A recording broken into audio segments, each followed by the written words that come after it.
We have the HSC-60, which is a 5-ton unit, which is 60,000 BTUs. It does a standard of probably about 2,000 square feet. And it comes with the 16-inch exhaust flange, which gets installed up here on the top with your exhaust. So up here on top, you'll see you have 6 empty hoses with no screws in it.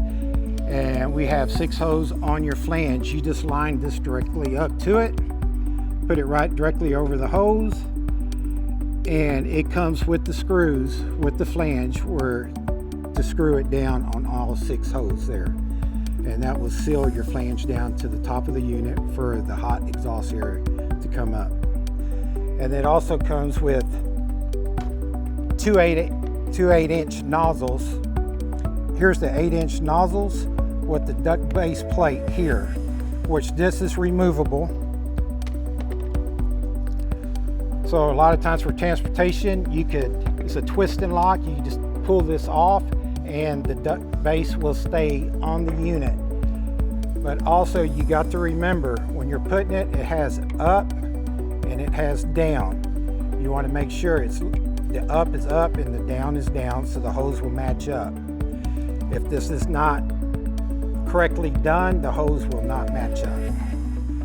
And then also this unit comes with a already installed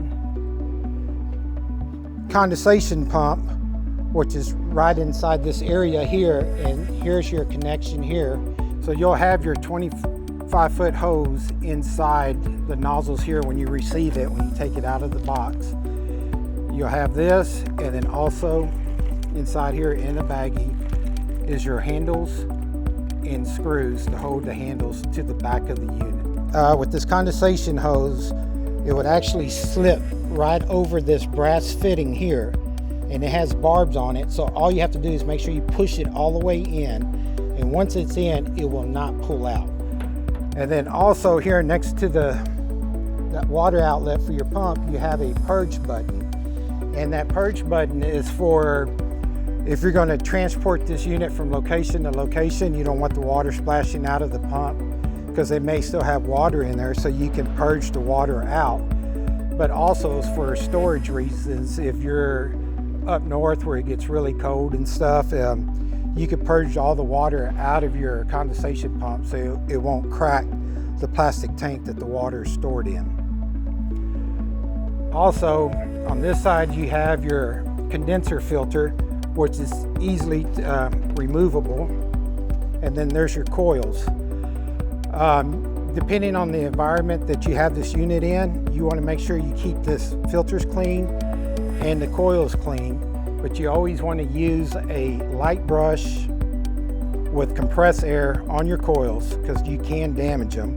And then also the same thing on your filter. This is a reusable filter. Get a light brush, compress air, and clean it out, and that's all you got to do with that. I don't really recommend using any kind of chemicals or water because this is an indoor unit. And then on the opposite side of it, you have your evaporator coil, which is basically the same concept as your condenser coil, where it comes right on out. Same way of cleaning it, light brush, soft brush with compressed air. Ports here for your low pressure and high pressure. If you ever so happen need to check your Freon, you have easy access there instead of having to go into the unit. And then you also have an access door here.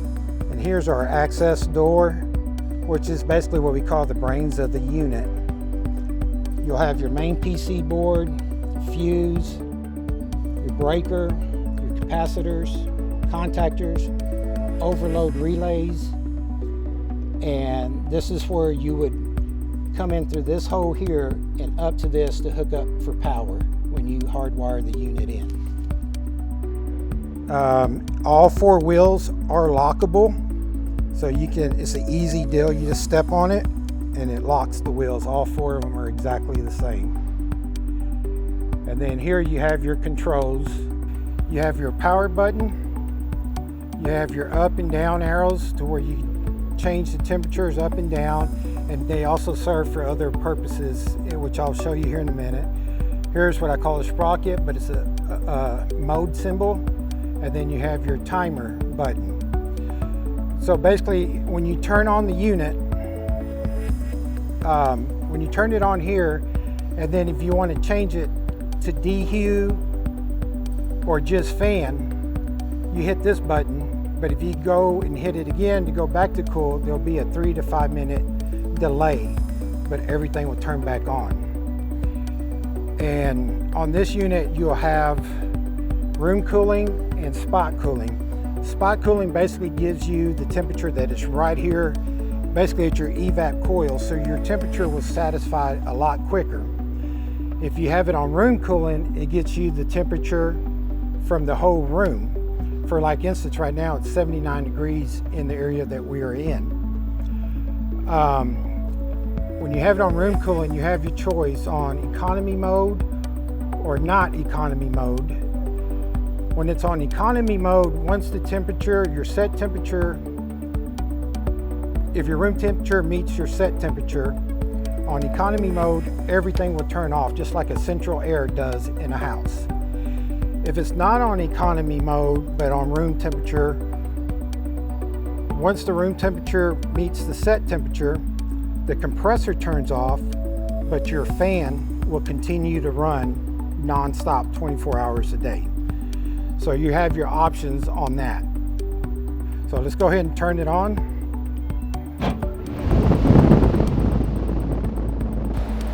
And then right here, I want to lower the temperature.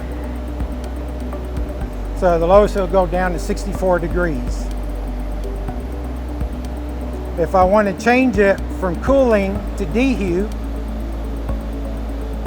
now we're in dehu mode. It's showing the room temperature with the line going around in circles.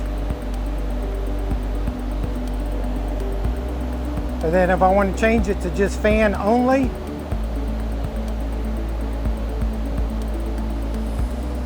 so there's dehu, and then there's fan, which does the same thing. It just goes in circles, but this symbol right here shows just a fan.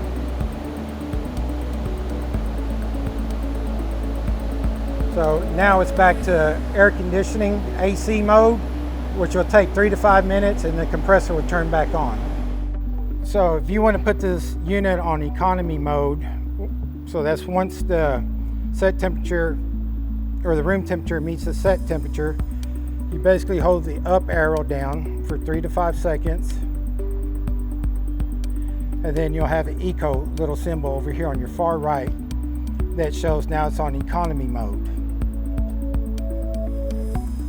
And then if you hold the little mode sprocket symbol and the up arrow for 3 to 5 seconds,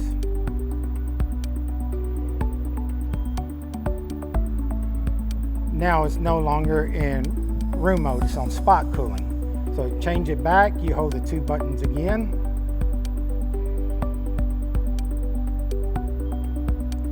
and now you're back on room cooling. If you hold the up and down arrow buttons at the same time, it takes you to Celsius degrees. And you hold these 2 again, takes you back to Fahrenheit. So, and up here, here's your little errors. Here's your symbols up here. The first one's a snowflake for the compressor's on. The next one is a triangle with the exclamation point for your error light. And then right next to it is like a water droplet for when your tank is full.